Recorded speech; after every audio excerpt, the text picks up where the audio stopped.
চল্লিশের দশকে মোহনবাগান টিমের দুর্দান্ত খেলোয়াড় ছিলেন অনিল দে।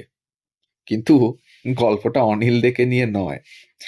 মাঝমাঠে ভারতের প্রথম নাগা ফুটবলার টি আও বা টালিমেরন আওয়ের সঙ্গে অনিল দের জুটি প্রতিপক্ষকে নাস্তানাবুদ করে দিত। ১৯৪৩ থেকে ১৯৪৫ সাল পর্যন্ত মোহনবাগানের ক্যাপ্টেন ছিলেন অনিল দে।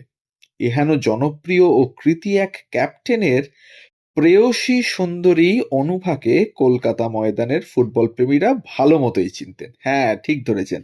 আজকের গল্প এই অনুভা গুপ্তকে নিয়ে। বলা যেতে পারে পরবর্তীকালের শর্মিলা ঠাকুর, মনসুর আলী খান পতৌদি, ভিভ রিচার্ডস, নীনা গুপ্তা বা আজকের অনুষ্কা শর্মা এবং বিরাট কোহলির পূর্বসূরি হলেন ৪০-এর দশকের কলকাতা ময়দানের অনিল এবং অনুভার জনপ্রিয় সেই জুটি। এবং সেই কারণেই অনুভা গুপ্ত বাংলা চলচ্চিত্রের পরিচালক এবং প্রযোজকদের চোখেও পড়ে গিয়েছিলেন ওই মোহনবাগান ক্লাবের গ্যালারি থেকে। সেই গল্পটাই আজকে বলবো, যেটা ঘটেছিল ১৯৪৬ সালে। তারপর তাকে নিয়ে বাংলা চলচ্চিত্র এতটাই মেতে উঠেছিল যে দেখা যাচ্ছে পরবর্তী ৬ বছরে তিনি ২৪টি ছবিতে অভিনয় করেছিলেন এবং প্রতি বছর তার ৪টি করে ছবি মুক্তি পেয়েছিল। তাহলে কেমন আছেন সবাই? গল্প যেখানে সত্যি চ্যানেলের আরো একটি নতুন গল্পে আবারও আপনাদের সকলকে স্বাগত জানাই। আজকে বলবো অনুভা গুপ্তর গল্প।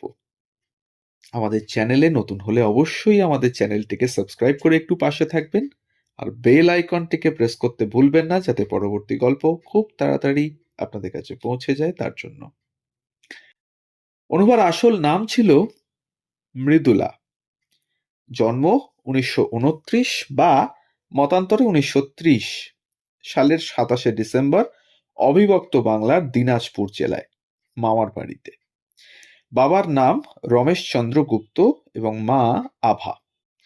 আভা গুপ্ত কবি ছিলেন।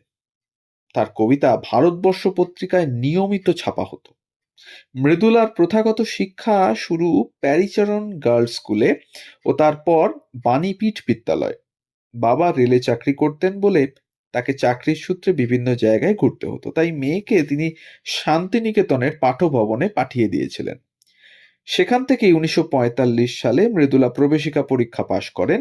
ছোট থেকেই তিনি আগ্রহী ছিলেন নাচ, গান, অভিনয়ে, শিক্ষায় এবং খেলাধুলো ও শরীরচর্চাও তিনি করতেন নিয়মিত। গান শিখতেন ভবানীচরণ দাসের কাছে, মানে অনুপ কুমারের বাবার কাছে। নৃত্য শিক্ষা শুরু বঙ্গীয় কলালয়ে। ব্যায়াম এবং ড্রাম বাজাতে শিখেছিলেন গুরুদাস মল্লিকের কাছে। শান্তিনিকেতনের শিক্ষা তাকে গান ও নাচের দিক দিয়ে সমৃদ্ধ করে তুলেছিল, সন্দেহ নেই। ১৫ বছর বয়সে পাড়ার অ্যামেচার ক্লাবে সিরাজউদ্দৌলা নাটকে আলেয়ার ভূমিকায় অভিনয় করার সুযোগ পান, কারণ তিনি ভালো গাইতে পারতেন যে। ছোটবেলায় অভিনীত নাটকের মধ্যে রবীন্দ্রনাথ ঠাকুরের বিসর্জনও আছে। ডাকাবুকো মেয়ে মৃদুলা পাড়ার বাসিন্দা গুরুদাস মল্লিকের বাড়িতে কাঁধে ঝুলিয়ে ড্রাম পেটাতে দেখেছেন অনেকেই। পাড়ার অনুষ্ঠানের শোভাযাত্রায় কাঁধে ড্রাম ঝুলিয়ে প্যারেডও করতেন। মাঠের গ্যালারি থেকেই মোহনবাগানের সমর্থক সুন্দরী মৃদুলাকে আবিষ্কার করেছিলেন সঙ্গীত পরিচালক রবীন চট্টোপাধ্যায়, প্রযোজক শিশির মল্লিক এবং খগেন্দ্রলাল চট্টোপাধ্যায়। এরা তাদের ডিলুক্স পিকচার্সের ব্যানারে সমর্পণ ছবির জন্য নতুন নায়িকা খুঁজতে বেরিয়ে একদিন বিকেলে মোহনবাগান মাঠে খেলা দেখতে দেখতে হঠাৎই গ্যালারিতে আবিষ্কার করেন এই প্রাণবন্ত সুন্দরী মেয়েটিকে। যতক্ষণ খেলা চলছিল শিশির মল্লিক, খগেন্দ্রলাল এবং রবীন চট্টোপাধ্যায় খেলা ভুলে নাকি তাকিয়েছিলেন মৃদুলার দিকে। তার প্রতিটি অঙ্গভঙ্গি, হাসি, ওঠা বসা সবই খুঁটিয়ে লক্ষ্য করেছিলেন। খেলা শেষে ৩ জন হাজির হয়েছিলেন মৃদুলার সামনে।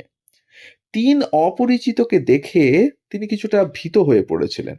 এরপরে তারা যখন তাকে চলচ্চিত্রে অভিনয়ের প্রস্তাব দেন এবং নিজেদের পরিচয় দেন, তিনি খুবই অবাক হয়ে যান। মৃদুলা অনুষ্ঠানে নেচেছেন, পাড়ার থিয়েটার করেছেন। ১৯৪৪ সালে গীতিকার অজয় ভট্টাচার্য সম্রাট অশোক ছবিতে তাকে দিয়ে প্রথম প্লেব্যাকও করিয়েছিলেন।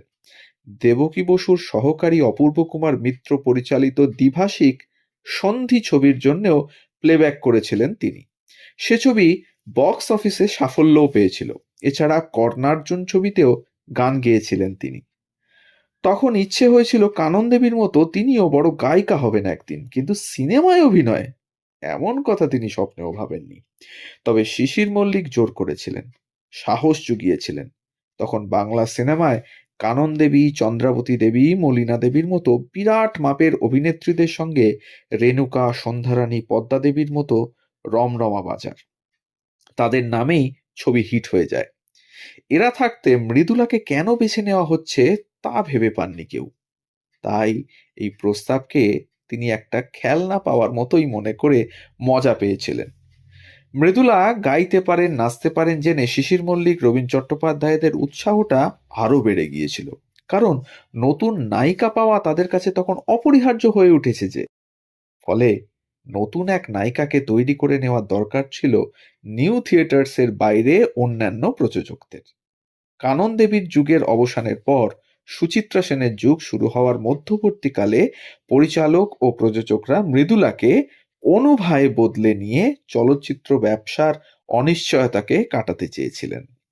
সমর্পণ ছবিতে নায়িকার চরিত্রে অভিনয় করতে গিয়ে মৃদুলা তার মায়ের আভা নামটিকে অনুভা করে নিয়েছিলেন প্রযোজকদের অনুরোধে। সমর্পণের পরিচালক ছিলেন নির্মল তালুকদার। এই ছবিতে অনুভা অভিনয় করেছিলেন তুলসী চক্রবর্তী, কমল মিত্র, ভানু বন্দ্যোপাধ্যায়, জহর গঙ্গোপাধ্যায়, কৃষ্ণধন মুখোপাধ্যায়, নরেশ মিত্রের মতো বাঘা বাঘা অভিনেতাদের সঙ্গে। তবে 1946 সালে শুটিং হলেও ছবিটির মুক্তি পেতে সময় লেগেছিল বেশ কিছু কাল। তাই দেখা যাচ্ছে 1948 সালে তার প্রথম মুক্তি পাওয়া ছবির নাম গুণময় বন্দ্যোপাধ্যায়ের 20 বছর আগে। ওই বছরই আরও একটি ছবির খবর পাওয়া যাচ্ছে, তার নাম মায়ের ডাক। সুকুমার মুখোপাধ্যায়ের পরিচালনায় এই ছবিতে অনুভা গুপ্ত অভিনয় করেছিলেন উমা মুখোপাধ্যায় ও অভি ভট্টাচার্যর সঙ্গে। 1949 সালে অনুভা অভিনীত ছবির সংখ্যা হয়ে গিয়েছে 5। ছবিগুলি হলো সমর্পণ, পরিচালনায় নির্মল তালুকদার, কবি পরিচালনা করেছিলেন দেবকী বসু, কানন দেবীর শ্রীমতী পিকচার্সের ব্যানারে বামুনের মেয়ে পরিচালনায় অজয় কর, অনন্যা পরিচালনা করেছিলেন অজয় কর ও আভিজাত্য পরিচালনায় সুকুমার দাশগুপ্ত। এই তথ্য থেকে নিশ্চিতভাবে বলা যায় সেই সময়ের দুই দিকপাল পরিচালক দেবকী বসু ও অজয় কর এবং কানন দেবীর মতো প্রভাবশালী প্রযোজকের ছবিতে কাজ করার ডাক নবাগতা অভিনেত্রী অনুভা গুপ্তকে বাংলা সিনেমায় নতুন নায়িকার আসনের স্থানটি নির্দিষ্ট করে দিয়েছিল মাত্র 1 বছরেই। কানন দেবী খুব স্নেহ করতেন অনুভাকে। আবার অনুভা গুপ্তর জীবনে কানন দেবী ছিলেন স্বপ্নের মানুষ। তিনি ছোট থেকেই তার মতো গায়িকা হতে চেয়েছিলেন। সেই কানন দেবী যখন তার নতুন প্রযোজনা সংস্থা শ্রীমতী পিকচার্সের ব্যানারে ছবি করবেন বলে ঠিক করলেন এবং প্রথম দুটি ছবি অনন্যা ও বামনের মেয়েতে নবাগতা অনুভাকে অভিনয়ের সুযোগ করে দিলেন, তিনিও সেই কিংবদন্তি নায়িকার সঙ্গে প্রথম ছবিটিতে অভিনয় করার সুযোগ পেয়ে ধন্য হয়েছিলেন। এরপরে অনুভা ক্রমশই বাংলা সিনেমার অপরিহার্য একজন অভিনেত্রী হয়ে উঠতে লাগলেন। দেবকী বসু, শৈলজা রঞ্জন মুখোপাধ্যায়, অজয় কর থেকে শুরু করে বাংলা সিনেমার সেই সময়ের সেরা পরিচালকেরা অনুভাকে নিয়ে কাজ করতে শুরু করেন। লক্ষ্য করলে দেখা যাবে 1948 সালে তার প্রথম মুক্তিপ্রাপ্ত ছবির বছরে দুটি ছবি মুক্তি পাওয়ার পরে 1949 সালে 5টি ছবি মুক্তি পাচ্ছে। 1950-এ 4টি, 1951 থেকে 55-র মধ্যে মোট 16টি ছবি মুক্তি পেয়েছিল। 1955 সালে অমর মল্লিকের হিন্দি ভাষায় তৈরি স্বামী বিবেকানন্দ ছবিটি প্রশংসিতও হয়। এই ছবিতেও অনুভা তার প্রতিভার পরিচয় রেখেছিলেন। 1956, 57, 58 সালে মোট 7টি ছবি মুক্তির পরেই তিনি কাজ শুরু করেন তপন সিংহের হাঁসুলি বাঁকের উপকথা ও সত্যজিৎ রায়ের কাঞ্চনজঙ্ঘা ছবিতে। 1961 এবং 62 সালে যা মুক্তি পায় এবং তরুণ মজুমদারের পলাতক, মৃণাল সেনের কলকাতা 71 এর মতো অনেক ছবির কথা মনে আসে, যা অনুভা গুপ্তর অনবদ্য অভিনয়ে সমৃদ্ধ হয়ে আছে। হাঁসুলি বাঁকের উপকথা ছবির জন্য তিনি বিএফজে পুরস্কারও পান। 1952 সালে কলকাতায় অনুষ্ঠিত আন্তর্জাতিক চলচ্চিত্র উৎসবে চলচ্চিত্রের কলাকুশলীদের স্পোর্টস ম্যাচে অনুভা সর্বাধিক ইভেন্ট জিতেছিলেন এবং মেয়েদের ক্রিকেটে সবচেয়ে বেশি রানও করেছিলেন। ইন্ডাস্ট্রির দুই নায়িকা মঞ্জু দে এবং অনুভা গুপ্তা ছিলেন অভিন্ন হৃদয় বন্ধু। বহু ছবি ওরা একসঙ্গে করেছেন। লাঞ্চ ব্রেকে বা আউটডোরে মঞ্জু আর অনুভা ক্রিকেট খেলতে নেমে পড়তেন রীতিমতো ব্যাট বল নিয়ে। ১৬ বছর বয়সে অভিনয় জীবন শুরু করে মাত্র ৪২ বছর বয়সে তার ২৬ বছরের অভিনয় জীবন হঠাৎই থেমে যায় ১৯৭২ সালের ১৪ই জানুয়ারি। অনুভার জীবনের কথা জানলে সেই কবি ছবিতে অনুভার উদ্দেশ্যে কবির গান সত্যি মনে হয়, জীবন এত ছোট কেন?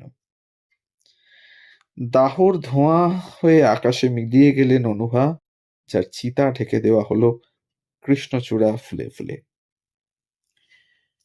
এই ছিল আজকের গল্প। একজন দুর্দান্ত অভিনেত্রীর ছোট্ট জীবনপঞ্জি আমাদের চ্যানেলের মাধ্যমে আপনাদের কাছে পৌঁছে দিলাম আমরা।